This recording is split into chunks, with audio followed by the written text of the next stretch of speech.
Cześć! Dzisiaj w końcu jest ten dzień, w którym pokażę Wam mój nowy rower. Zanim go jednak odsłonię, daję Wam ostatnią szansę, żebyście mogli zgadywać, co to jest. Ma 10 przełożeń, waży 11,3 kg, ma karbonowy widelec, ma napęd Microshift Sword, jest kolejnym polskim rowerem na tym kanale, zastąpi mojego trekkinga, ma opony 42 mm, i jest gravelem w kolorze brązowy metalik.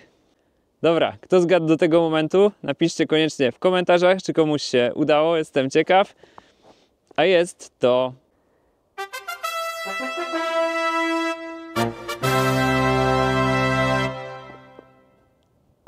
Cross Esker 2.0 brązowy MK.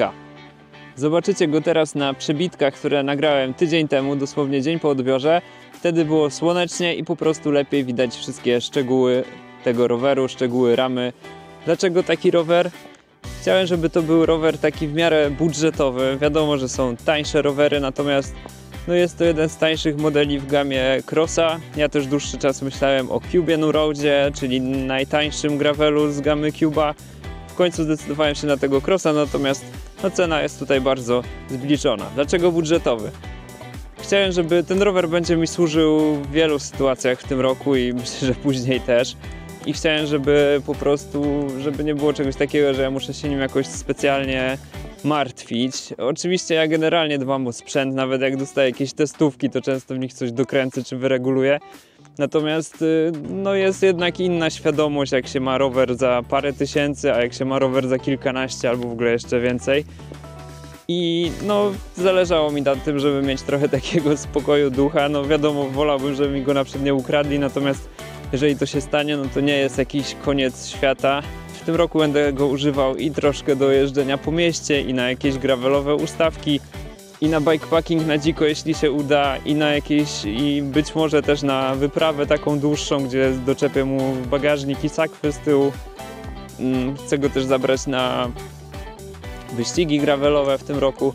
Także ten rower będzie mi w wielu sytuacjach służył. Czasami będę go musiał też przewieźć gdzieś tam pociągiem, gdzie też różnie bywa z tym, bo jak pociąg jest zatłoczony, to te rowery potrafią tam nieźle ucierpieć na takim transporcie, więc chciałem, żeby był po prostu taki solidny rower, bardzo wielozadaniowy. Ten rower zastąpił mi też mojego trekkinga, którego się pozbyłem. Nosiłem się z tym zamiarem już od dłuższego czasu. Z tym trekkingiem nic się nie działo, natomiast uznałem, że taki wygodny, uniwersalny gravel będzie po prostu bardziej pasował do tego, do czego go potrzebuję. A na trekkingu już od dłuższego czasu jeździłem bardzo sporadycznie, więc wydaje mi się, że powinno się to sprawdzić. Zobaczymy w praktyce, czy to rzeczywiście był dobry wybór. Ze statystyk wynika, że większość osób, które ogląda moje filmy, nie subskrybuje tego kanału. A dlaczego warto to zrobić? Chociażby dlatego, że już w następnym odcinku pokażę Wam coś naprawdę bardzo ciekawego i nie będzie to żadna lampka. Jeżeli zasubskrybujecie, to jest duża szansa, że ten film Was nie ominie. Zanim przejdziemy do omówienia roweru, chciałem tu jeszcze wrócić na moment do tych założeń. Ten rower waży 11,3 kg, więc lekki nie jest, ale ja mam na to zupełnie inne spojrzenie. Mój trekking ważył z bagażnikiem i z taką torbą dołożoną chyba 16 kg czy 17 kg. Więc to i tak jest 5 kg mniej niż w porównaniu do trekkinga. Także jak na gravela to nie jest wcale lekki rower, to jest, bym powiedział, jeden z cięższych. Natomiast w porównaniu do tego, z czego się przesiadam, to mam 5 kg mniej, więc dla mnie to jest gigantyczna różnica i bardzo duża korzyść. Niewykluczone też, że kiedyś pojawi się u mnie lżejszy gravel, już wtedy stricte na wyścigi, który będzie ważył na przykład, nie wiem, 7,5-8 kg. Bo w coś takiego chciałbym celować, takie mam marzenie, ale czy to się uda zrealizować, ciężko powiedzieć. Na tą chwilę, jak dla mnie, ten rower i tak jest jak najbardziej ok. Jeżeli chodzi o ramę, to jest moim zdaniem ona bardzo ładnie wykonana. Na górze są nawet wygładzane spawy, na dole już nie, ale tak czy siak wygląda naprawdę bardzo fajnie. Te kształty są takie w miarę nowoczesne. Lakier położony jest naprawdę świetnie. Mam wrażenie, że jest naprawdę solidny. Czy nie będzie łapał żadnych odprysków, to no, tego dowiem się później. Wiadomo, jakieś tam newralgiczne miejsca obkleję folią bezbarwną, na przykład gdzieś tam pod płetwę na górnej rurze. Natomiast no, wygląda to bardzo fajnie. Pierwsze wrażenia są świetne, jeśli chodzi o ten rower. Gdyby mi ktoś nie powiedział, ile on kosztował, to myślałbym, że jest to rower znacznie droższy, jeśli chodzi właśnie o jakość i estetykę tego wykonania. Ma tutaj mnóstwo punktów montażowych, bo są miejsca na 3 bidony, są otwory w widelcu, są otwory z tyłu pod bagażnik i to pod bagażnik taki zwykły, standardowy, ale są też otwory od wewnątrz pod taki dedykowany bagażnik Crossa, także mamy dwie opcje. Jest też mocowanie od dołu ramy pod 3. bidon. Na tej rurze tutaj nad napisem Cross są w ogóle 4 otwory, więc możemy sobie zamontować albo jakieś akcesoria, albo ustawić bidon w różnych położeniach. Są też otwory pod płetwę na górnej ramie, więc tak naprawdę jest tutaj wszystko, co trzeba. Rower jest też wyposażony w sztywne osie, co wydaje mi się, że w tej półce cenowej jest no na pewno godne pochwalenia. Inne rowery też już coraz częściej to mają, ale no fajnie, że to jest. Za napęd odpowiada tutaj Microshift Sword, 10-rzędowa grupa napędowa. Tylna przerzutka jest wyposażona w sprzęgło hamujące ruch łańcucha, żeby nie hałasował i nie skakał. Przednia zębatka ma system Narrow Wide, czyli takie zęby, które mają zapobiegać spadaniu łańcucha. Tu jeszcze muszę Wam dopowiedzieć, że ten rower występuje też w innym malowaniu, więc jest wybór. Tutaj jest to brązowy metalik, natomiast jest też dostępny granatowy metalik. On jest bardzo ciemny, trochę tak wpada w fiolet i wtedy ma czarny widelec. Są tutaj zewnętrzne łożyska supportu, co w tej półce cenowej wcale takie oczywiste nie jest. Jeżeli chodzi o przewody, to one są tutaj w większości schowane. Wchodzą tutaj do główki ramy w taki w miarę fajny sposób. Tutaj ich nie widać, natomiast wychodzą tutaj z takiego węzła pod supportem i potem już pod tylnymi rurkami ramy biegną już jakby pod nią, także nie są tutaj schowane. Natomiast no, jest to jakby poprowadzone od dołu i za bardzo tego nie widać. Pancerze są oczywiście pełne, więc wydaje mi się, że jest to całkiem niezłe rozwiązanie. Myślę, że w miarę proste w serwisie, oczywiście nie tak proste, jak gdyby były tutaj w pełni zewnętrzne przewody, natomiast no, wygląda to całkiem fajnie. Jest to jakby takie, powiedzmy, hybrydowe rozwiązanie.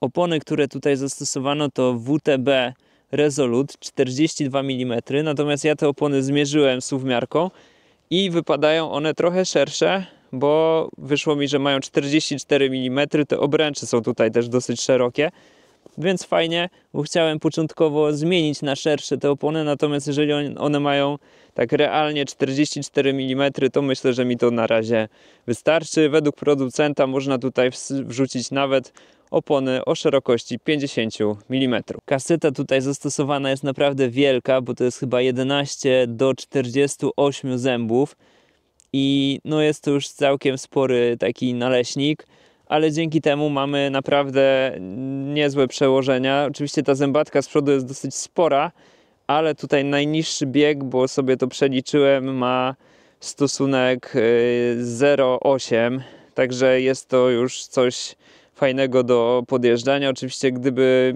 trzeba było tym rowerem podjeżdżać, nie wiem, na Śnieżkę, na jakiś wyścig taki, gdzie się jedzie cały czas pod górę, to prawdopodobnie dobrze byłoby wsadzić jeszcze mniejszą zębatkę z przodu, żeby mieć jeszcze niższe to przełożenie, ale myślę, że do tych zastosowań, do których ja ten rower potrzebuję, mi to zupełnie wystarczy. Także bardzo fajnie, że jest tutaj taki szeroki zakres przełożeń. Rower jest wyposażony w hamulce tarczowe, Tektro, mechaniczne, ale dwutłoczkowe. I to jest moim zdaniem całkiem fajny wybór. Wiadomo, że w tej półce cenowej nie będzie tutaj hamulców hydraulicznych, natomiast no, to też nie jest tak, że wszystkie hamulce mechaniczne są kiepskie. Jest duża różnica między hamulcami jednotłoczkowymi, mechanicznymi, a dwutłoczkowymi. W dwutłoczkowych działa to tak samo jak w hamulcach hydraulicznych, czyli tarcza ściskana jest z dwóch stron okładzinami hamulcowymi i dzięki temu to hamowanie jest całkiem mocne, równomierne i tarcza się od tego jakby tutaj nie musi wyginać, nie krzywić. Natomiast w hamulcach jednotłoczkowych ta tarcza dociskana jest tłoczkiem tylko z jednej strony, a z drugiej strony jest okładzina taka nieruchoma. Także no, ja nie wiem w ogóle jak to ma działać dobrze, no bo taka wirująca z dużą prędkością stalowa tarcza no nie jest zbyt podatna na wyginanie, więc no najpierw trzeba pokonać opór taki, żeby w ogóle tą tarczę wygiąć, a potem ona dopiero dochodzi do tej drugiej okładziny, więc no tak szczerze mówiąc to wydaje mi się, że to nie może zbyt dobrze działać jakby z założenia. Tutaj mamy normalny dwutłoczkowy hamulec, więc myślę, że będzie to działało fajnie, łatwo się to reguluje. No wiadomo, że hydrauliczne, ja nie będę tutaj mówił, że hydrauliczne są gorsze hamulce, natomiast działa to tutaj całkiem nieźle, te hamulce jeszcze się nie dotarły do końca, więc tak nie mogę więcej o tym powiedzieć. No ale plus jest taki, że właśnie na jakiejś wyprawie, gdzieś w nieznane, można mieć po prostu ze sobą linkę, można to w łatwiejszy sposób naprawić. Wiadomo, że nikt nie wozi ze sobą zestawu do odpowietrzania ze strzykawkami, wężykami i tak dalej. Tutaj jest to prostsze i myślę, że też łatwiej będzie to po prostu serwisować samodzielnie w domu. Tutaj można sobie regulować nie tylko naciąg tej linki, ale nie tylko ustawienie zacisku, ale można też wsuwać i wysuwać te okładziny imbusem z boku i to jest fajna sprawa. Już sobie to testowałem, jak to działa. Ta regulacja jest naprawdę prosta, także można się z tą mechaniką tutaj też pobawić trochę samemu i samemu coś sobie naprawić. Pytałem Was ostatnio, że w filmie, żebyście napisali w komentarzach, jaki to będzie rower. No, padło dużo propozycji, natomiast raczej były to rowery z wyższej półki cenowej zdecydowanie. Ja rozważałem tak naprawdę jeszcze dwa rowery. Takim pierwszym wyborem to był Marin Nicasio Plus, którego no, naoglądałem się sporo na kanale Mikroprzygody i Bushcraftowy. No i to jest naprawdę fajny rower. Myślę, że fajny właśnie taki przygodowy rower do jakiegoś bikepackingu, taki właśnie też solidny i konkretny. Natomiast po głębszej analizie doszedłem do wniosku, że parę rzeczy mi się w tamtym rowerze jednak nie podoba. No fajne jest to, że on ma grube opony jakby w standardzie, fajne jest to, że jest stalowa rama, że jest taki też prosty, że też ma chyba microshifta, napęd, natomiast nie podobało mi się tam dwie rzeczy. Pierwsza sprawa to zewnętrzne prowadzenie przewodu w całości. Ja wiem, że to się łatwiej serwisuje, natomiast no mi się takie rowery aż do końca tak nie podobają, zwłaszcza, że w tym Marinie widziałem, że te przewody są tak poprowadzone, trochę tak byle jak bym powiedział, w sensie obcierają już z założenia główkę ramy i tam jeszcze coś, więc no ja takich rozwiązań nie lubię, bo wiem, że to będzie po prostu wytarte, nawet jak się to podklei, to będą się przecierać te pancerze z czasem, czy ta folia zabezpieczająca, więc to takie było średnie i stwierdziłem, że no nie do końca mi się to podoba. Druga sprawa to waga. Ja wiem, że ten rower tutaj nie jest lekki, natomiast Marin Nicasio Plus waży chyba 13-13,5 kg. Także za te same pieniądze mamy prawie 2 kg więcej roweru. No wiadomo, tam jest stalowa rama, to też z czegoś wynika. Natomiast stwierdziłem, że chyba aż tak ciężkiego gravela nie chcę mieć, bo będę jeździł nim też właśnie przynajmniej w tym roku na jakieś wyścigi. Więc stwierdziłem, że jak mam płacić tyle samo i jednak mieć takiego kloca, to chyba wolę coś lżejszego, chociażby odrobinę. Jest też taki trzeci powód, ale nie był on decydujący, to znaczy mniejsze koła. Ja jestem zdecydowanym zwolennikiem dużych kół. Tam są koła 650B, więc co prawda z bardzo grubą oponą, ale mimo wszystko chyba wolę większe koła. To się po prostu lepiej toczy, daje trochę większy komfort i jest też większa dostępność właśnie jakichś dentek czy opon do tego, więc no to też był taki pomniejszy powód. Rozważałem też wspomnianego już Cuba Nuroda One i to był rower, który bardzo mi się podobał. On był bardzo podobny do tego, bo też taki brązowy, co prawda tamten był chyba jaśniejszy i matowy, ale to już tam nie miało większego znaczenia. Natomiast finalnie doszedłem do wniosku, że Cross jest po prostu lepszy w dwóch przynajmniej wymiarach. Cube miał zdecydowanie mniej otworów montażowych, nie miał otworów montażowych pod płetwę, co jest kiepskie w takim rowerze gravelowym, przygodowym. Moim zdaniem to jest wyposażenie obowiązkowe. No i nie miał możliwości założenia zwykłego bagażnika z tyłu pod sakwy. Można tam dokupić bagażnik, ale tylko taki dedykowany od Cube'a, który od dołu przykręca się na śruby, a od góry trzyma się na błotniku, który jest zintegrowany z tym bagażnikiem. No takie rozwiązanie jest moim zdaniem po pierwsze słabsze, po drugie jak to się zepsuje za parę lat, to może być kłopot, żeby to w ogóle sobie dokupić. W Crossie mogę założyć albo zwykły bagażnik, albo dedykowany od Crossa, który też sprawia dużo solidniejsze wrażenie, więc to jest taki drugi powód. Trzecia sprawa jest taka, że Cross ma lepsze hamulce.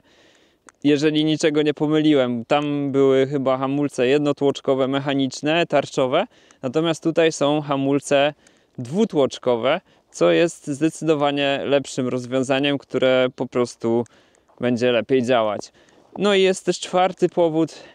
W momencie, gdy chciałem ten rower kupić, czyli właśnie teraz, gdy jest najlepszy moment na kupowanie rowerów, czyli zimą, jeszcze przed sezonem, Cube był ciągle niedostępny, był niedostępny już chyba od 2 miesięcy, on prawdopodobnie się niedługo pojawi, natomiast ja tutaj znalazłem fajne wyprzedaże i promocje na tego Crossa, stwierdziłem, że nie ma co czekać. Jeżeli chodzi o pierwsze wrażenia z jazdy, to są one bardzo pozytywne, rower jest wygodny, taki stabilny dosyć. Ja sobie tu sprawdzałem, nie jestem ekspertem żadnym od geometrii, ale porównywając sobie ten stosunek reachu do stacku, jakiś tam rozstaw kół, kąty, no jest to rower na pewno dłuższy i taki wygodniejszy niż na przykład moja szosówka. I w praktyce rzeczywiście to się potwierdziło. Także myślę, że warto sobie popatrzeć wcześniej trochę w te dane tych rowerów i sobie to porównać, ale wszystkie gravele, na które patrzyłem, miały dosyć podobny na przykład ten stosunek reachu do stacku. Na przykład Marin Nicasio miał trochę krótszą bazę kół, więc pewnie byłby zwrotniejszy, a tutaj jest trochę dłuższa. Rzeczywiście ma się takie wrażenie, że siedzi się bardziej w rowerze, a nie na nim. Ale no to wszystko się zgadza. Rower fajnie radzi sobie też w śniegu, bo jak na razie jeździłem nim tylko po śniegu, opony dobrze trzymają. Pojechałem też nim na jakąś taką leśną ścieżkę zaśnieżoną, gdzie były podjazdy i też sobie bardzo fajnie radził. W takim kopnym śniegu się w ogóle nie zakopałem. Ten zakres przełożeń pozwala podjechać nawet takie rzeczywiście stromsze górki, także jest bardzo fajnie. Hamulce mają też jak na razie funkcję ABS-u, nie są zbyt ostre, nie są dotarte, także na tym śniegu czy na lodzie ciężko było mi je zablokować, także to też jest jakiś plus, no ale wiadomo, one z czasem się dotrą i to już będzie pewnie ostrzej trochę ten rower hamował. Microshift Sword działa na razie bardzo dobrze, to są tak naprawdę moje pierwsze jazdy na tym napędzie tajwańskiego producenta, który już na rynku jest od dobrych kilku lat i muszę wam powiedzieć, że i ergonomia tych manetek i przerzucanie jest naprawdę bardzo fajne. Moim zdaniem w niczym nie ustępuje Shimano GRX, na którym jeździłem trochę więcej, także tutaj też jak na razie jest nieźle. Żeby było jasne, to są moje pierwsze wrażenia, nie traktujcie tego jako jakiegoś tutaj dokładnego testu.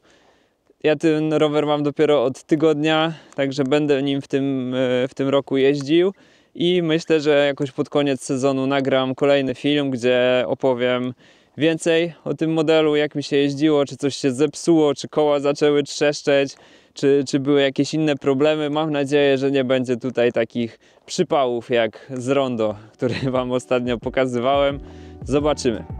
Jeżeli podoba wam się to, co nagrywam, to przypominam, że cały czas możecie postawić mi wirtualną kawę w serwisie Buy Coffee. Link znajdziecie poniżej pod filmem w opisie.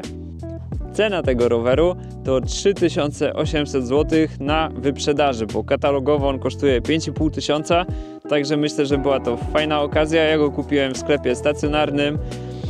Dla porównania ten Cube, nad którym mocno się zastanawiałem, kosztuje katalogowo 4300, natomiast nie widziałem tam żadnych wyprzedaży. Więc generalnie, jeżeli planujecie zakup roweru od dłuższego czasu, to radzę Wam już nie czekać, bo niedługo zacznie się sezon i te ceny zdecydowanie pójdą w górę. Tutaj nie mam żadnych wątpliwości. A ten Cross SKR 2.0 wydaje mi się, że jak za takie pieniądze to jest naprawdę fajna okazja. Jeszcze taki mały suplement, to znaczy ile jest polskości w polskim rowerze. Z tego co wiem, te ramy produkowane są na Tajwanie, potem przyjeżdżają do Polski, są składane, malowane, wszystko jest robione tutaj. Rower ma też obręcze podobno produkowane przez Crossa, również na miejscu. Piasty w tych kołach to jest Shimano, jakiś podstawowy model. Szczerze mówiąc, muszę Wam powiedzieć, że jestem dumny, że polska firma potrafi wyprodukować tak fajny rower, który ma świetny stosunek cena-jakość, który jest pięknie złożony, polakierowany, jest produkowany w dużej mierze w Polsce. Naprawdę fajnie, że potrafimy coś takiego wyprodukować. To tyle na dzisiaj ode mnie. Więcej o tym crossie nagram, jak pojeżdżę nim dobrych kilka miesięcy. Jeżeli macie jakieś pytania na tym etapie co do samego roweru, to piszcie śmiało w komentarzach. Do zobaczenia w następnym odcinku. Cześć!